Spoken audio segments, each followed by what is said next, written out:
Morning, Donny Walker here. How's it going? Hope everyone had a great weekend.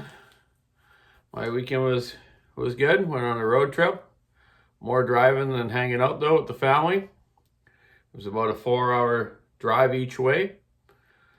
Maybe a little bit more, 4.5. Me and my brother left Saturday about the 4 o'clock boat. Got up there out of Vancouver up to Kelowna about 9:10. But we stopped at a couple places, found some dinner and stuff. Then we camped out in a parking lot of a park at a lake just up from my uncle's house. So we were close to where we were going to be for the next day. So Saturday night we spent a night in the camper. Me and my brother snuggling together. Not. Anyways, it was a good time. Nice celebration of life for my aunt. So that's good. Should be in our memories for many years. So anyways, I talked about Husqvarna 61s, 266s, 66, 181, 272, all those series. Pretty much the same oiler system. Okay? So this one, I've already taken the clutch off. Remember, your clutches are on left-hand thread on most all older Huskies. Well, pretty much all of them. Okay? So you want to use a piston stop or the old rope method down the spark plug hole, as long as you don't get it caught in the ports.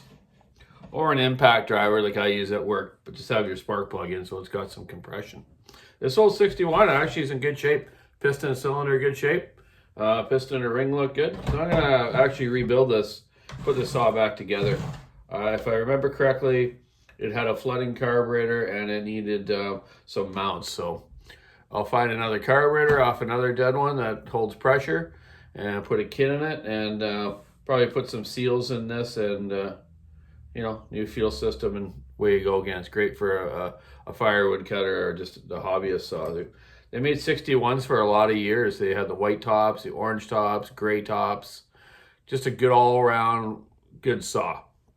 There's lots of guys monkey around with changing different cylinders, pistons, and on these. You can do weird builds with bigger piston and cylinder and stuff, but I don't have time for that stuff. I just try to keep them all the same and then just make them work right. Anyways, I just want to show you some stuff on this. Unfortunately, like the old garter springs, one spring type clutch, these springs aren't available anymore. I haven't really researched enough to see if there's some sort of replacement out there, or maybe there's an aftermarket ones people can buy. That's kind of unfortunate because this clutch, it's got some wear, but it would still be good for a while. Not very often you wear a whole clutch out on a Husky unless it's really old and guys really abusive on it. Usually the saw is done by then. But they do break clutch springs, so you gotta, we used to service them. I had a special tool for these. It was like a fork tool. And I put this in the vise, and the fork tool will lift this up, and boom, you get the spring out. Or put it back in. You have the spring in the two shoes already. Get the tool on here, lift the one shoe up, poke the spring in, bam, done. I can change the clutch spring in a couple minutes. People are like, wow, how'd you do that? And I gotta have that special tool. I had a homemade one years ago, but then from the Husky factory, I finally bought one. I don't have it with me here, or I'd show it to you. It's at our other shop. I don't have all my tools there. I just got enough to take saws apart and kind of put cylinders back on after I measure them up. Anyway, so I was talking about oiler systems on these. Now, a lot of these with the clutch drum too will be either a spur sprocket. A lot of them were when they're stock, or you could switch them over to the floating rim sprocket that either Oregon had or Husky even had a part number for it as well. Running a 387 tooth on it, or hey, some guys ran a 404 on it. Anyways, so once you get the clutch off, the clutch drum off, here's your worm gear here. Little black gear. Just turn it kind of clockwise and pull up on it. It'll slide up off the crankshaft for you. Okay. Underneath there's a washer between this plastic oiler gear, worm gear, whatever you want to call it. A washer, a flat stainless steel washer. Don't lose that, or this isn't going to mesh right with your gear of your oil pump. So yeah, we'll just take this little washer off now. and set it aside with our worm gear. This one's in good shape, but the reason I'm doing this video is to show you why, when these are stripped, what happens to them. Either maybe the clutch has been overheated and transferred heat to this oil gear and melted a bit, but normally I'm going to show you what was the main reason that these would go. And some guys would replace these gears, put it back on, run it again for a little bit. Oh, it still isn't oiling, and then they wreck another gear. So here's why it does. On this oiler, there's 3 bolts. And on these oilers, on these Huskies, they all had a built-in seal in the oiler.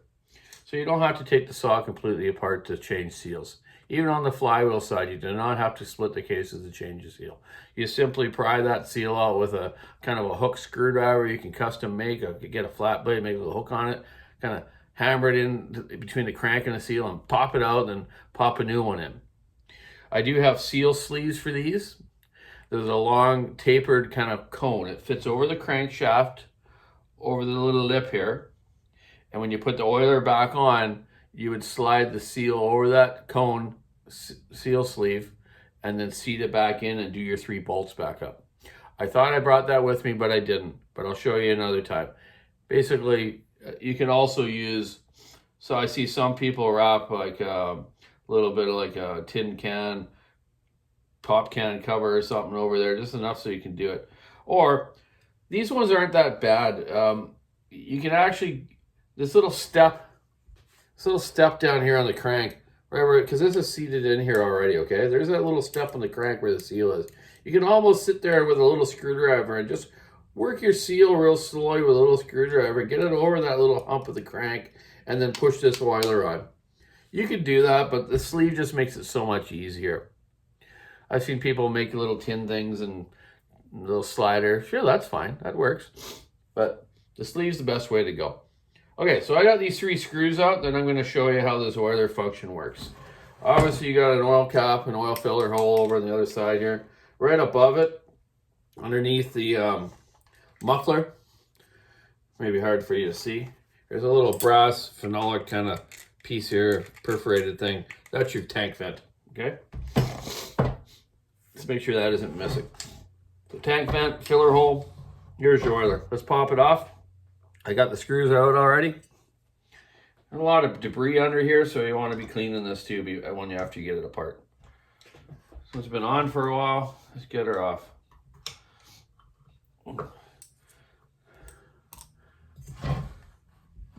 Okay, we got her off. Let's use this here. Okay, I'm pulling it off.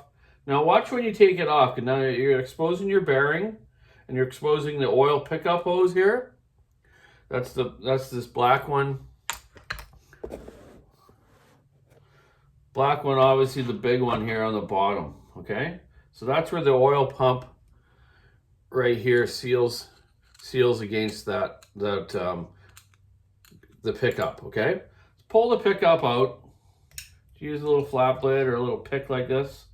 Try not to get a hole in it. Pull it out, and there's your little brass end with the filter on it. These are expensive too. Some of them are plastic, but this one's like a brass. Clean your oil hose out, make sure it's clean, no holes in it. Set it aside. And also just above that pickup hose, there's a little black flat rubber washer, a grommet, let's say. And that seals the oil pump from where it pumps out of the pickup hose through the pump here and comes out the exit hole, which goes against this little grommet. So don't lose that, or you'll have to go buy a new one. So just be careful when you're taking it apart. And if it's disintegrated from being old, replace it. Or it won't seal the oil right going up to your oil feed hole here to your bar. So just make sure that's in good shape. Let's set that aside then, because we're going to blow this oiler off and whatnot. Set it right beside our oiler line here. Now, so you got the built-in seal. A lot of these old 61s, 266s, 272s, this was the first seal that would leak, almost always. 503-220204, maybe is the part number. Don't think that's the right part number. Sometimes I might get it wrong. But it's simple. You take this oil seal here. I take like a socket or something, just pound it out. Then I'll put the new one kind of lay it on this side and put this whole thing in my vise and just squeeze the seal into the oiler with my vise. Very simple. Okay, so I would always replace the seal, especially this old one. It's super hard, and I guarantee that would suck air through there. So trying to tune the car right, it'll never tune right because it's going to suck air. So good thing to do. You can inspect your bearing at the same time. You got your 4 crankcase bolts that are here, plus 2 more over here, and another one back here behind your choke if you ever taken a case apart. So 4, 5, 6, 7 bolts will completely strip this case apart if you're taking it right apart. Okay, so we've talked about the oiler pickup. Get it clean, make sure the hose is good, watch your little feed hole grommet you don't lose. That's to feed the oil up to the bar. So now on this pump, the way it works is the clutch drum locks into this oiler gear. It's got four edges to it, right? So your clutch drum will lock into this, spin it as the clutch engages to run your oil pump. So as this is spinning clockwise, this oiler gear is getting pushed, okay, turned. So it's turning. So the way these oilers work is on the end of this little oil pump drive, it's got a little flat spot, and it's like a nice sealed housing in there. So as this turns, it's pulling the oil from the oil pickup hose into the feed hole through that little grommet up to your bar plate hole, where it's getting oil out into your bar through your bar hole too, which you always should clean after taking your bar off every time. Okay, so this pump drive, there is an adjustment on these. If you notice on the side here, it's got this little plastic adjuster. It's got 1, 2, 3, 4. I never really messed with these much, but a person can turn it up or down. A lot of times it's wore out because the chains hit here, so you can't even really turn it. So you don't really need to adjust them much. They put out enough oil from the factory setting to be running 18 to 24 inch bar, if that's what you're on. You don't really need to run anything longer than that on this. You could, unless you guys run 28s, but that's too long of a bar, I think. Probably that's why these mounts are broke, probably because the guy ran too long of a bar and they get old and guys prying on it and breaks the rubber mounts. Okay, so the oiler function. Clutch drum spinning when it's running, spinning the pump shaft in the pump, pumping the oil to your bar. So if you're not getting much oil, first thing to do, yes, take this apart, check your pickup screen, make sure it's not plugged, make sure the oil line isn't plugged, and make sure the pump itself isn't plugged. You can put a little bit of oil right there where the feed hole is, eh? Put a few drops of oil in there and you spin this. I can do that right now. So I'm going to put just some drops of oil, some of my assembly oil here. Okay, spin this pump. You can see it drawing that oil down that hole and coming out that feed hole. So I know this pump's working just by manually doing it with my hand. So as you do that, I blow air in that pickup hole and that outlet hole, just in case there's a little piece of crap in there that could have been clogging the oiler system too. Okay, so that's where you want to check to see if you're not getting oil. Make sure the oil drive or the clutch drum drive is turning this gear right. You have no foreign material in your oil pickup line, and you have no foreign material in your pump. And the gear is in good shape. The teeth on the gear are meshing to the pump shaft properly. Okay, so if you found something in there, replace that seal anyways. Put it back together and see if it works. If it works, bonus, you did a nice service. If it doesn't work, and when you took it apart and this gear was stripped, you know that's not meshing right with your oil pump gear, and that's the reason it's not pumping. So I'm going to show you here right now why a guy would throw a new gear in it and it still doesn't work and it wrecks the new gear. Okay, I'm just gonna give this a little bit of a clean, because right here on this pump shaft, on the gas tank end, not where the bar end is. So this is the front. Okay, I'm gonna mark it, arrow. That's the front. And here's your oil gear.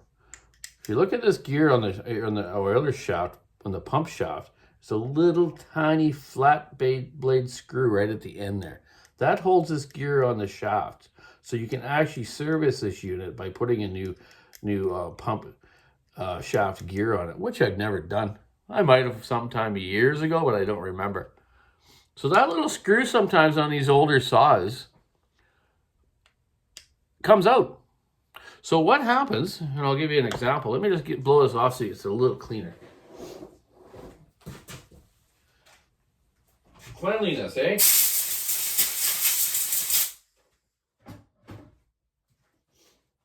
So that little screw, when it comes out, and it might be laying around here or it just falls out and it's gone. Now this pump shaft gear is moved that way about 1/8 inch, okay? So now it's not meshing right with this plastic gear.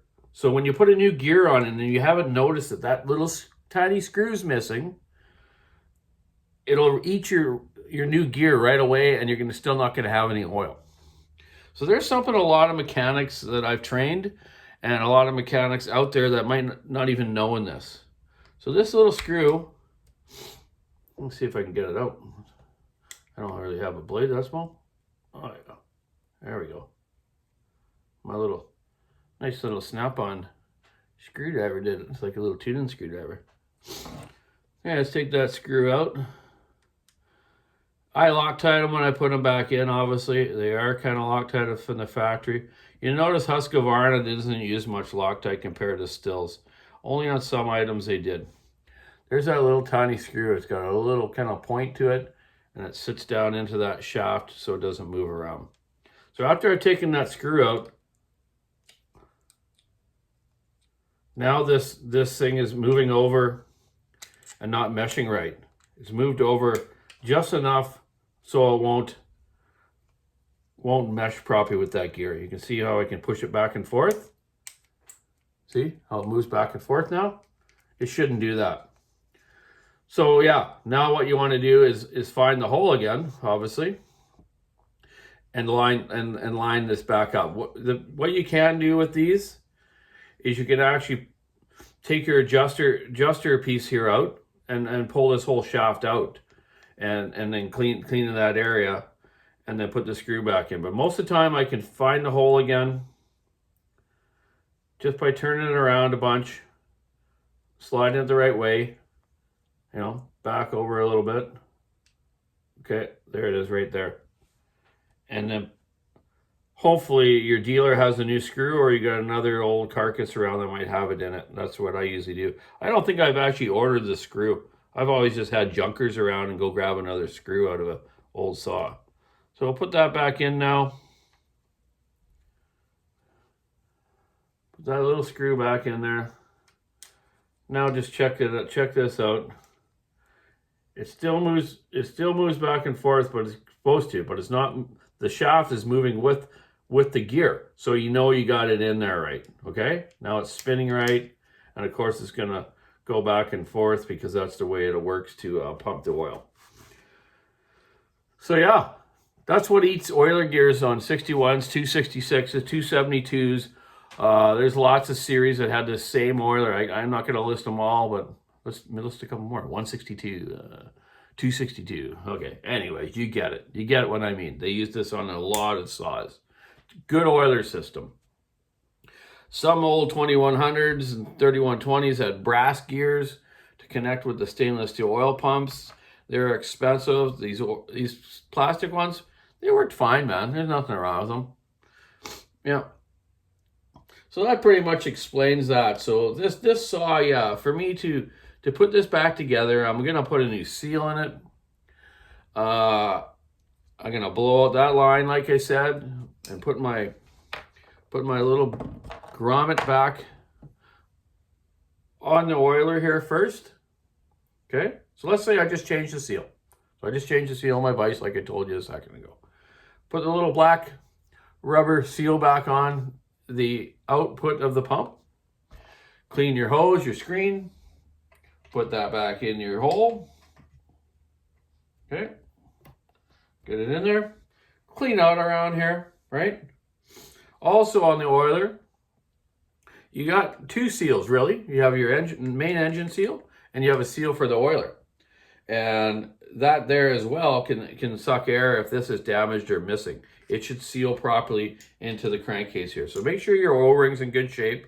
I never replace these that often, but if it's really old from sitting around, it could get deteriorated. This one's still soft and good, so it's fine. So yeah, now my oil hose is in, my little pickup, or my output seal is on, a little flat black grommet. Now I'm going to position the oiler back on. I would have the seal sleeve over the crank right now, and I would just simply push the oiler on. Let's say that seal sleeve's on there, okay? We're imagining that, okay? Look at that, that thing slides on there so easy. So I know that seal's no good. It's too hard and it's wore out. That shouldn't go over like that. I should have had to use a little screwdriver to work the rubber of the seal around that lip of the crankshaft, then seat it on properly. Okay, so I know that one's going to have to be changed. So back again. Let's say that oil seal's been changed. All that service has been done.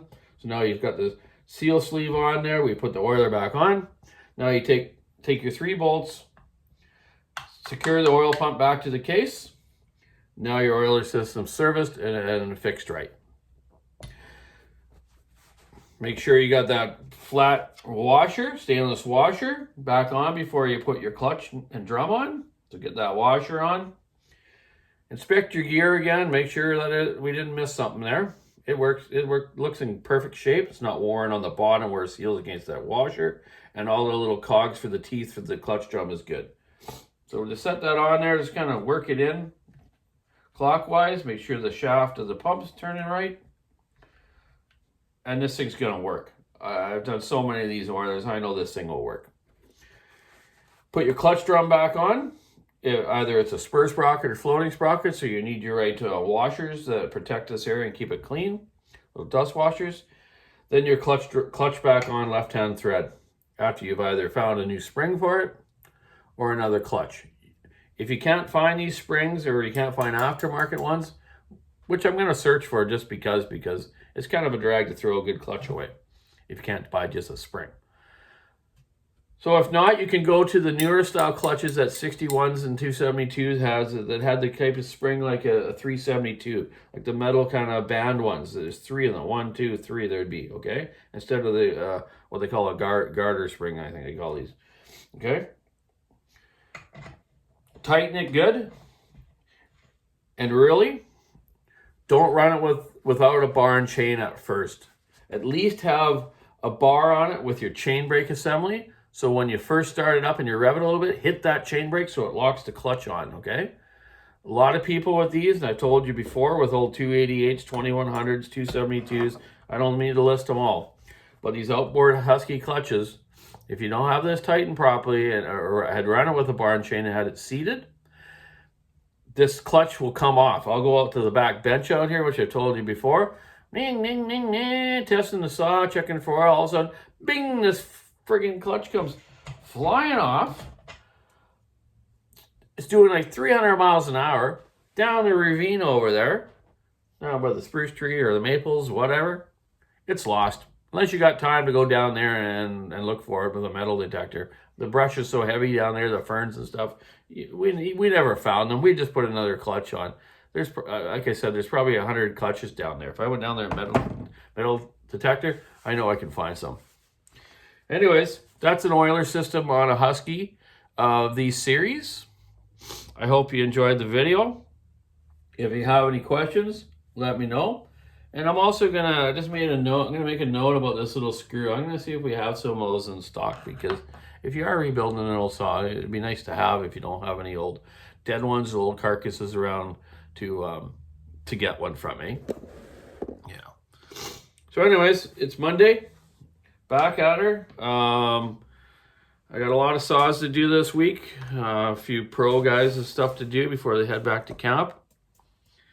So I got to go get those done. Going this weekend on Saturday to Lake Town Rock thing. It's up in Cowichan area on the island here. Greg Adams, an old NHL hockey star, friend of mine. He is a huge he's a developer up and around Cowichan and Duncan area. He owns all the Tim Hortons and the White Spot, and then he owns this area where they have these concerts now. Really nice fella. Put a lot into the community and puts on a good show. We're going to see John Fogerty and some other bands that I can't remember who's all there, but it's going to be a nice day of rock and roll. I'm going to go with Shelly and my daughter Taylor, and my friends Steve and Dina might come. Not sure about that yet. You got to get hold of them tonight. I've been so busy, and I got work to do on my truck too. I need to change the universal joints. One's squealing a bit, chirping. So I need to get that done. Put a radiator in it, so hopefully I'll have that done so I can take my camper there. If I don't have time to do that this week, we're just going to go down there for the day and the evening a bit, and then come back. Yeah. Anyways, keep your saw in the wood, stick in the ice, rubbing around. Have a great week. I got to get porting here and get back to the shop and get some assembly done. So yeah, whoever was asking me about that oiler stuff, hopefully you get to see this and it gives you some good info. Any questions, just comment me. Check out the walkersawshop.com online store and have a great week.